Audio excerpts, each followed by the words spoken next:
And for more on what the American Airline and U.S. Airways merger means for the airline industry and, of course, for the flyer, we're joined by Jake LeCure, Senior Analyst at Benzinga. Jake, thanks for joining us tonight.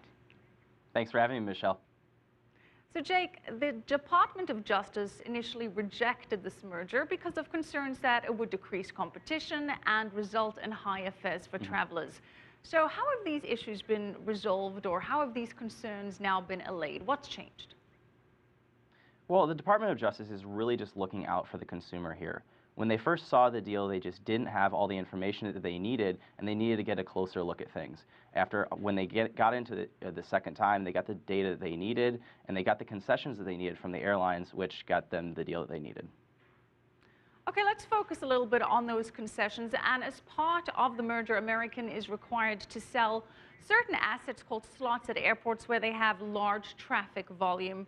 So how does that impact consumers? How does it benefit them having these airlines give up these slots? And how does it benefit the low-cost carriers? So the primary worry from consumers was that when you have these larger conglomerates, that they will dominate the markets. By them giving up those slots, it's going to allow the low-cost carriers into markets they previously were not allowed into, allowing them to break in and then offer their flights, which are often lower cost, hence their name, and giving consumers more price advantage and more choice out in the market. Well, here's the concern. This consolidation that we've seen over the last 5 years has, in fact, resulted in higher ticket prices. As we saw in Karina's package, during the past 5 years, we've had several consolidations like Delta, Northwest, United, and Continental. And according to the Bureau of Transportation Statistics, the price of a domestic round-trip flight has now climbed more than 15% since 2009, and that's including adjustments for inflation. So won't this consolidation, based on this past experience, definitely raise ticket prices?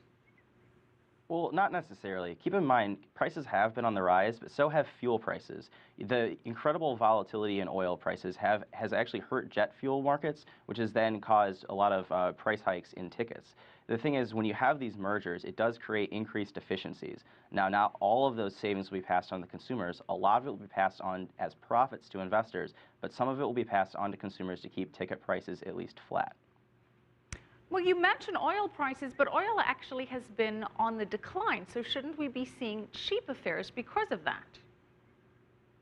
Well, we have seen oil prices decline in the very near term, but keep in mind, as we're going into the busy holiday season, you're going to see airliners have a lot more problems with capacity. So that's why the price hikes are still going to be in effect right now. With the American Airways and U.S.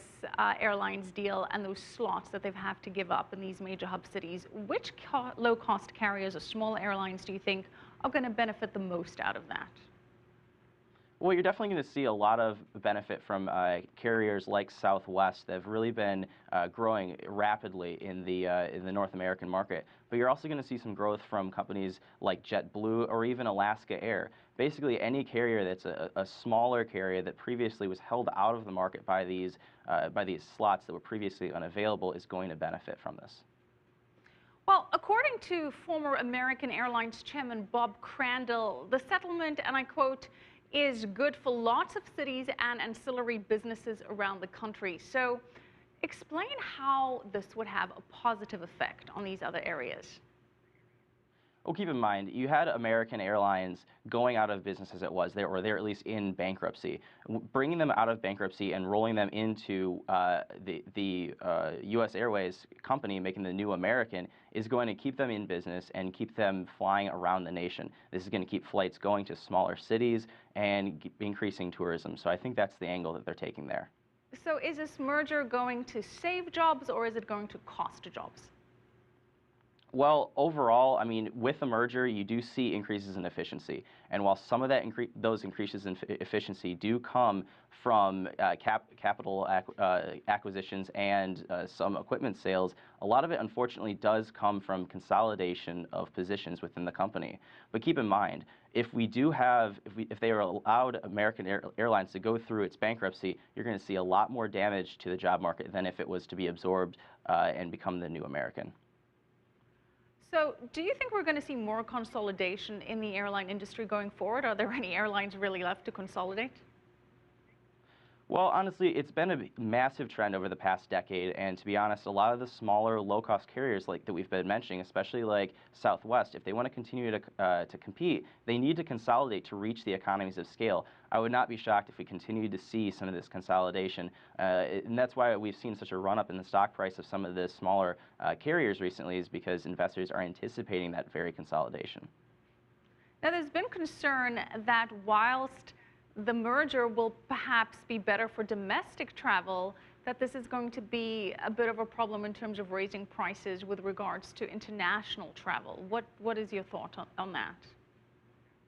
Well, you do have, like you guys mentioned earlier, this is going to be the largest airline in the world. That does give them incredible economies of scale and will allow them to offer many more flights to new locations. And also, theoretically, because they're going to hit those economies of scale and achieve that $1 billion of savings that they stated in the press release, there's a good chance that that's going to allow them to keep prices flat while still increasing profit margins.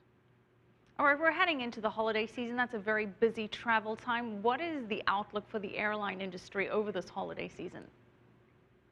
Well, it's looking like it's going to be a strong holiday season. Keep a couple of things in mind here. First off, we have 6 days shorter of a holiday season this year than any other year because Thanksgiving is falling on the latest day possible. That compresses your holiday season, which compresses your shopping and compresses travel. We've also seen an increase or a recovery in the economy and an increase in consumer spending. Some of that increase in consumer spending is going to go towards travel this holiday season and not just towards things like gifts. So the carriers are going to see a busy holiday season over fewer days, so they're going to have quite a bit on their hands this year.